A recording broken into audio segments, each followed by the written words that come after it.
Jrue Holiday has been a key to the Boston Celtics' success this season.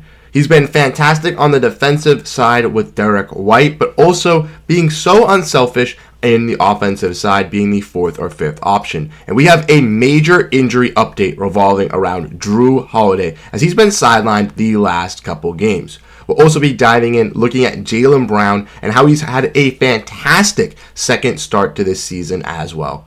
All of that and more on this episode of Celtics Digest. I'm Bruce Veliz. But before we dive in on all of this great Boston Celtics news, 73% of our viewers are not subscribed, so we'd appreciate it if you guys enjoy this Boston Celtics content to hit that subscribe button down below. If you guys do not know, we do watch-along live streams. We'll be breaking down the game. We'll have one tonight versus the Chicago Bulls, so if that interests you, make sure to tune in. And if you want to join the Discord or follow us on Twitter as well to engage with more Celtics fans and have more Celtics content here, make sure to follow those links down in the description as well. But without further ado, let's dive in all on this topics, as the first topic we're going to be looking at is a Jrue Holiday injury update. And like I mentioned, Jrue Holiday has been sidelined for the Boston Celtics for the last 4 or 5 games. They've been a little bit reluctant on letting us know really anything about Jrue Holiday's injury update. And luckily, we got a little bit of news today. We want to see from Rio GM here. We can see that Jrue Holiday is experiencing some dead arm. Now, you might be wondering, what is that, Bruce? Well, we'll dive into that for you here. Boston Celtics guard Jrue Holiday is dealing with what he has called a dead arm. Holiday was injured when he got caught in a double screen against the Washington Wizards last Sunday, and since then, Holiday has missed 3 consecutive games.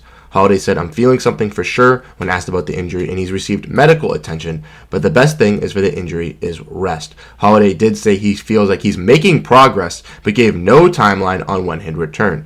In his first season with the Celtics this year, Holiday has been a key starter. He's had an efficient season, averaging around 13 points, 5.5 rebounds, and 5 total assists, while shooting 49% from the floor and a career-best 44.5% from three-point range. And like we mentioned, Jrue Holiday has been that absolute sniper for the Boston Celtics. 3-point percentage from the corner is the best in the NBA at a whopping 66%, where he makes 2 out of 3 makes. And like we mentioned, Jrue Holiday's had this little injury update, out for the last 3 games. He missed the game last night as well versus the Detroit Pistons, and will be missing the game again tonight versus the Chicago Bulls. Now, with Kristaps Porzingis, he missed a variety of games with a hamstring issue for 4 to 5 games, and we broke down a report where Kristaps Porzingis basically said he was good to go. He could have played in those 4 to 5 games, but the Celtics wanted to be extra precautious and just give him some rest when they knew they could rest him. So, could that be the same reason with Jrue Holiday here with his dead arm? They just want to give him a little bit of rest going into the playoffs. I think it's a little bit of that. But like the article mentioned, he does feel something at least. And it is best that with the Boston Celtics having such a great lead in the Eastern Conference, at least 10 games ahead over the Milwaukee Bucks and Cleveland Cavaliers for that first spot, and around 7 games across the whole entire NBA. This is a big time thing for the Celtics to be prioritizing this rest and getting ready for the playoffs. So I'm honestly not that mad. A matchup versus the Pistons, a matchup versus the Bulls. Yeah, we could have seen Jrue Holiday. He would have been effective, but it's not necessarily something that we need. I think that he'll be totally A-okay and be ready to go for this Boston Celtics squad in a week or 2. And then when we get into the last couple of games, obviously all the starters will rest so that we can get them ready for the playoffs. But I think that we're going to be A-okay. Let me know what you guys think down below about this Jrue Holiday update. And with Jrue Holiday's extension coming up in April as well, we might get to see that as well, and we'll have more content breaking that down for you guys. The next content that we're going to be diving in is Jaylen Brown is turning up. And like I mentioned in the introduction, Jaylen Brown has had a fantastic start from this All-Star break. He's also had, a great season overall for the Celtics this year. It's not like he, started off slow or anything like that. He's been, guns to the metal, gas to the pedal, always for this Boston Celtics team. He's been heating up for our squad in the last couple of games, and that's what we love to see out of a guy who's had some disrespect across the league, from certain Celtics fans, saying, well, he doesn't deserve this money. We shouldn't be giving him $50 million. He's clearly proving that he was worth that $50 million extension, and I have seen it. The Jaylen Brown haters are in shambles. Where are they? It's a ghost town. They are yet to be heard or yet to be seen, because he has been on an absolute tear for this Celtics squad. If we want to look at this post from the Dunk Central, I reposted it on the Celtics Twitter. So like I mentioned, if you want to check us out on there, Celtics Digest YT. But Jaylen Brown, over his last 12 games, is averaging 29.4 points per game, 6.2 rebounds, 3 assists on 54% shooting and 40% from 3. Boston is 10-2 in their last 12. And like we mentioned, Jaylen Brown has had a lot of haters and a lot of critiques. People saying he can't dribble with his left hand. People saying he can't dribble at all. People saying that he's not a good defender. People saying that he's very inefficient when scoring. But as you can see, he is proving all of those haters wrong there with all these stats. 29 points, leading the league in first quarter points and absolutely dominating in the first half, averaging around 20 points per game since the All-Star break. 40% from three, 54% from the field goal. Last game that he played versus the Pistons last night, he had 33 points on another efficient shooting night for the Boston Celtics. It's just absolutely crazy to see. And let's not forget that he's doing this as well fantastically. We want to dive in. Looking at Jaylen Brown on his growth, says from Noah Dalzell, throughout the years, my opportunity has varied because my lack of skill set, just because we had a lot of big-time players that came through this organization. I was just patient, just kept getting better, and now it's my time. And he is not wrong. Him and Jayson Tatum are obviously the 1A, 1B guys leading this squad. Jaylen Brown has,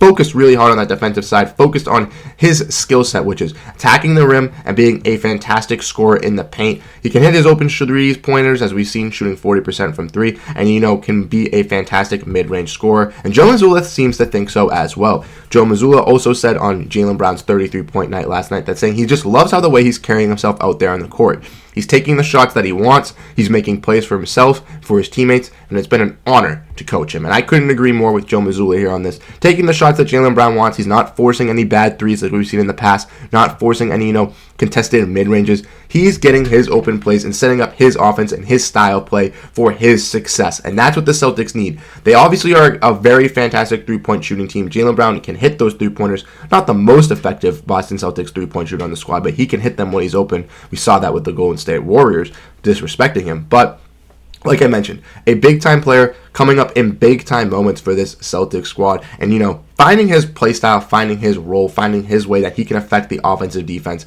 is what has led this Celtics team to, have such a variety of offense. We have that great three-point shooting from basically everybody. Jaylen Brown and Kristaps Porzingis run that pick and roll perfect. Jaylen Brown is a fantastic scorer at the rim, and Kristaps Porzingis is a fantastic low-post scorer. We have all that versatility for this Boston Celtics, and it truly has helped us out in our quest to push for Banner 18. We want to keep diving in and looking at Jaylen Brown as well. Talk to Abby Chin from Abby TV saying he's observing Ramadan and said it's been difficult. People have a lot of difficulties in different parts of the world. They don't have the same blessings or the same opportunities or the same privileges that he has. Saying also on participating in Ramadan, that's an amazing time of the year. It's a bunch of people all over the world who participate, and I'm just one of those people. Something that I don't necessarily make about myself either, doing this together, so I appreciate that. So the fact that Jaylen Brown is also doing this during Ramadan, which if you don't know, requires to be fasting during the times of daylight, that is absolutely fantastic. And since March 10th, since Ramadan has started, he's averaging still 29 points and just been on an absolute tear.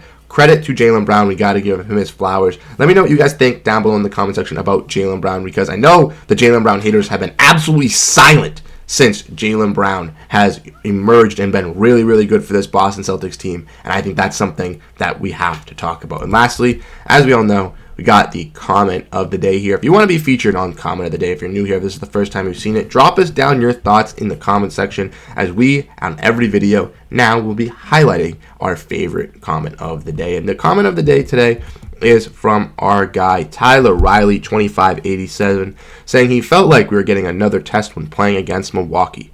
When Bobby Portis and Damian Lillard started to heat up, I wondered if the Celtics would play right into the way and prevent a repeat of the Cavs game. But in the end, we didn't, and we passed the test. And like I mentioned, we talked about that in our last video. If you want to check it out, you can. Celtics fans need to calm down, stop the need to overreacting. The Celtics can win games in the clutch with Jayson Tatum and Jaylen Brown, and they can get blowout wins. This team is built like that. And like you mentioned, yes, it was scary versus Milwaukee when Bobby Portis and Damian Lillard were hitting shots, but they were hitting fully contested shots from Xavier Tillman and Jaylen Brown and still making them. You have to give them their credit there. They are all great offensive players. But the Celtics able to lock in Jaylen Brown and Jayson Tatum in those last 2 to 3 minutes to willingly win this game for this Celtics squad and prove that they are clutch does wonders and made fans realize that this team is truly built to win a championship. We need to stop overreacting. Tyler Riley is right. The Celtics did come out and prevent that 20-point collapse, and that's something you have to be proud about.